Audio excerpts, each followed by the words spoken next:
We were here to accommodate Susan Coleman here. We're so grateful to be here with Linda Harris. Linda, can you tell us about yourself? And not only are you an actress, but you have battled cancer. Yes. First, I have a illness called neurofibromatosis. Neurofibromatosis is it's when tumors, fibroids go in and out along the central nervous system. I was diagnosed when I was 22 with this illness. It became a disability. When I came to California, I was 30 years old, and by the time I was 42,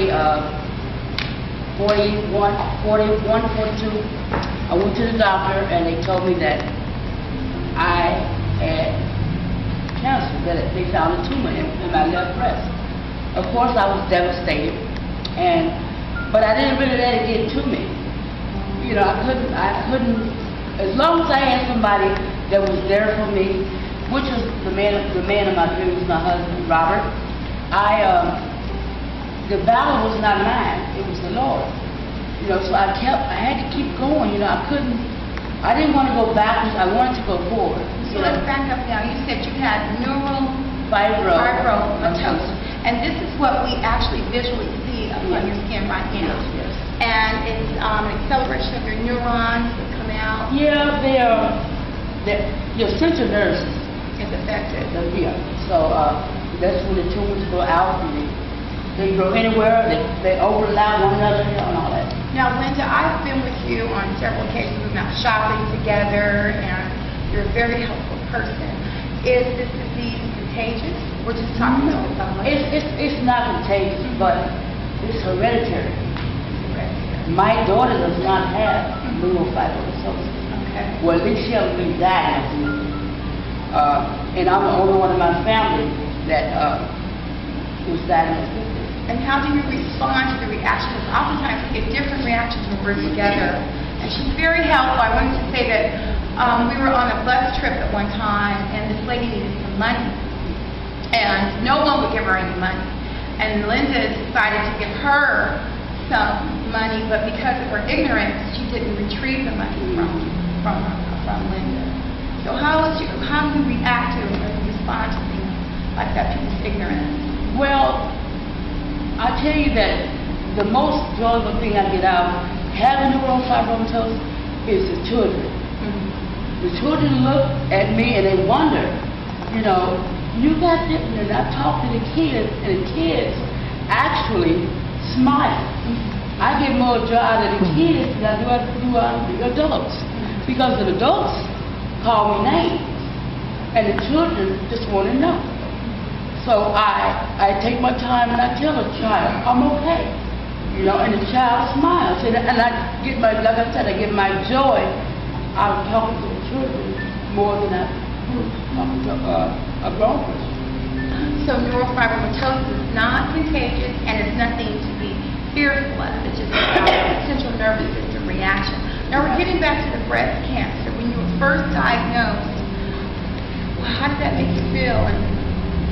Well, when I was first diagnosed, I became tearful. I think I didn't really know. You know what? I'll be honest with you, I didn't do a lot of crying. Mm-hmm. I did not do a lot of crying. Did you know much about breast cancer at that time? No, I didn't. And I really didn't ask a lot of questions. Okay. I only went by what the doctor told me. Any words of encouragement? You know, just don't give up. You know. Life is worth living, and once you fight, the battle is yours. Well, thank you for sharing your story with us, and plus, why don't you tell us a little bit about the two films you've been blessed enough to be a participant in the last couple of years? Yes. Well, one of the first films I did was The Soloist, directed by John Napa and Joe Wright. These men from London. There was a man by the name of Steve Lopez that's L.A. Times. Yes. And he saw someone that brought interest to him. And this person lived on Skid Row. He also was homeless. So he came up and became this man's friend. This man had a mental illness that he didn't know he had. You know, and this man had a mental illness for a long time. Still did not know he had a mental illness. Yes, I know here. Yes, until his friend came along. And he talked to these people, Joe Wright, and, you know, wanted to do a movie. And he wrote a book and wrote a story about this young man by the name of Nathaniel Ayers. And I was in the movie. And they got a bunch of homeless people. Not everybody was homeless. Everybody wasn't homeless. Nah. But a bunch of people together that played homeless scenes and made the Soloist work. You know, we told a story about the young man who battled with his mental illness and ended up dealing with his mental illness because someone cared for him. Now, the other movie you were in was directed by Thomas Snapper. It's called Lost Angel. Yes. And you were included as an angel there. Yes. The reason why I bring up the last one, because in the Lost Angels, she explained exactly what she had. Yeah. But you know, if you look this word up, and you know, basically on the internet, you will find you'll find a lot of graphic. What is it again? Neurofibromatosis, M-A-T-O-S. Yeah, and it's spelled just the way it sounds, but actually it is a graphic disease because as I get older, more and more are going to go, and they're going to overlap, and I'm going to look what some people might say like a monster. You know, I mean, I still got to deal with life. You know, so it trips me out sometimes, but I have to, you know. You know, I see you performing on stage. You've been in movies. Yeah, you're like. She's active in Garments of Praise, and she's a member of a new. And a great singer. She's a great singer. She sings with us, and she's also an artist too. Maybe catch some of her artwork. So. Yeah. You got a question to me? I sure do. Linda, were you not born like this? Well, I was born like this. I mean, I had it, but it was never detected.